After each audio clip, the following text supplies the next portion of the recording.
Hey gamers, welcome to Insightful Gaming. Today we're looking at a kick-ass void build featuring the amazing Nezarec's 𝗕𝗘𝗖𝗢𝗠𝗘. This exotic lets you endlessly unleash abilities and supers, and also gives you unlimited Devour for healing during combat. But hold on, there's more. We have killer seasonal mods to amp up this build even further, making you pretty much unkillable. If this build helps you out and you enjoy the content, please hit that like button, drop a comment below, and don't forget to subscribe for more gaming guides and walkthroughs. Now let's dive into this build background and the damage rotation. The focus of this build is using a void weapon as your main tool to trigger the Abyssal Extractor's perk from the Nezarec's 𝗕𝗘𝗠𝗘𝗥. This perk boosts our ability, class ability, and super regeneration for 2.5 seconds with every void kill. This can stack up for a max of 20 seconds. This means we can keep spamming abilities and supers like there's no tomorrow. Plus, every time you throw a grenade, it weakens your enemies. Killing enemies creates a power orb and a void breach, giving you more ability, grenade, and melee energy. So, keep lobbing those grenades and weaken your enemies. Between each grenade toss, keep using your primary void weapon to mow down enemies. Every kill with a void weapon creates more power orbs. This gives you even more energy to keep your abilities in constant use. And don't forget about Devour. It'll keep you healed up and keep supplying you with grenade energy so you can keep those vortex grenades flying. Next, let's talk about the weapons I've chosen for this setup. Of course, feel free to use any weapons you like that feature destabilizing rounds and repulsor brace. They're a pretty solid choice. But for this build, I've chosen to go with the 𝗕𝗘𝗠𝗕𝗘𝗥. 𝗕𝗘𝗠𝗕𝗘𝗥 comes with an exotic perk named Black Hole. Here's what's cool about it. The second shot of a burst actually rips a hole through space-time. That means it deals high damage with absolutely no drop-off, even if your enemy is a good distance away. But that's not all. When you take down enemies with this weapon, they explode and spawn void projectiles that track other targets. Yes, you heard it right. They hunt down additional targets for you. This makes the 𝗕𝗘𝗠𝗕𝗘𝗥 incredibly powerful and a great weapon for this build. Let's chat about the abilities we've chosen for this build. We've picked each one to match our playstyle and crank up our power in battles. Kicking things off with Cataclysm, our chosen ultimate. With it, we can shoot a massive Nova Bomb that seeks out enemies and spawns tiny black holes on explosion. This is a beast for clearing out crowds or taking out tough enemies. Our grenade pick is the Vortex Grenade, which creates a growing field of harmful energy. This is super useful for controlling areas and can trap enemies or block tight spaces. Plus, thanks to our aspect, we get to recharge our grenade super fast, making it even stronger, and it pulls enemies together for us to unleash more abilities. This also pairs up really well with our exotic helmet. Next, we've chosen Healing Rift as our class ability. This forms a circle of healing energy that rapidly brings back our health and shields. When it comes to movement, we're going with Burst Glide, the Voidwalker's mobility skill. This lets us rocket ourselves across large areas and gives us more maneuverability. For melee, we've got Pocket Singularity, which forms a mini black hole that pulls in enemies and explodes on touch. It's great for wiping out weaker enemies or setting up bigger targets for our other abilities.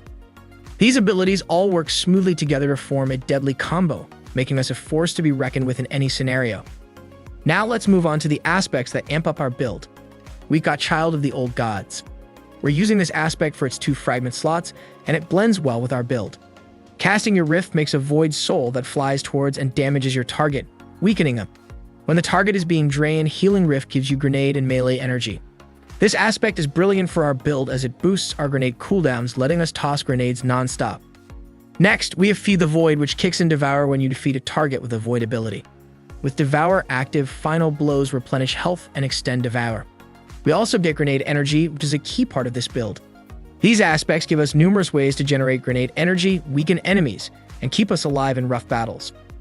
Moving on to our fragments, we've picked Echo of Undermining, which makes our grenades weaken targets.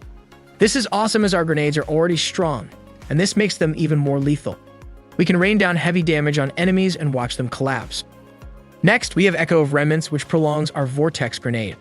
We're also using Echo of Harvest, which forms a power orb and void breach when we beat weakened targets with precision final blows. As our grenades are already weakening targets, this fragment boosts our ability to generate orbs and void breaches. Finally, we have Echo of Persistence, which extends our Devour. However, you can swap this with any other mod of your choice if you feel we have enough healing. All these fragments mesh perfectly with our build, which focuses on smart use of grenades to rule the battlefield. Now let's talk about our armor mods. We're running 2 Ashes to Assets mods, which grant us bonus super energy every time we get grenade kills. And in this build, we're getting grenade kills all the time thanks to our powerful vortex grenades. Next, we're using Harmonic Siphon, which drops an orb of power upon rapid void weapon final blows. This is perfect for generating orbs of power quickly and efficiently. Moving on to our gloves, we're running 2 Firepower mod, which creates an orb of power upon grenade final blows. Plus, we're using 1 Grenade Kickstart mod, which automatically gives us grenade energy when it runs out. This consumes one of our armor charge buffs, but don't worry, we're generating a lot of armor charges in this build. With these Grenade Kickstart mods and Nezarec's synergized perk, we can get our grenades back in just a second or 2 after using them. On our chest, we are wearing defensive mods. Go with whatever you like here. Moving down to our boots, we're using 1 Innervation mod, which reduces grenade cooldown after we pick up an orb of power. Plus, we have Stacks on Stacks, which grants us an additional armor charge stack when we pick up an orb of power. With this, we get 2 stacks of armor charge when we pick up an orb of power. Next, we're using Insulation, which reduces ability cooldown each time we pick up an orb of power. And trust me, we're generating a lot of orbs of power. Finally, on our Warlock Bond, we're using 1 Bomber mod, which reduces your grenade cooldown when you use your class ability. We are also using 2 Distribution mods, which reduce all ability cooldowns when using your ability near targets. With all of these mods, we're reinforcing our build and making it even stronger, giving us more grenades and class ability to use back-to-back in battles. Let's deep dive into the seasonal mods. These are the critical enhancements that fine-tune our electrifying rig, cranking up your abilities to record breaking heights and leaving your foes utterly bamboozled. Kicking things off, we have a lineup of 5 unique anti-champion mods to play around with.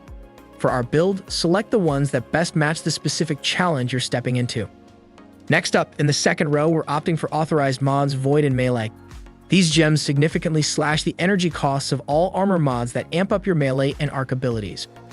For the third row, get yourself the Unto the Breach mod. This baby triggers a Void Breach when you knock out a Void to buff target while your Void subclass is running.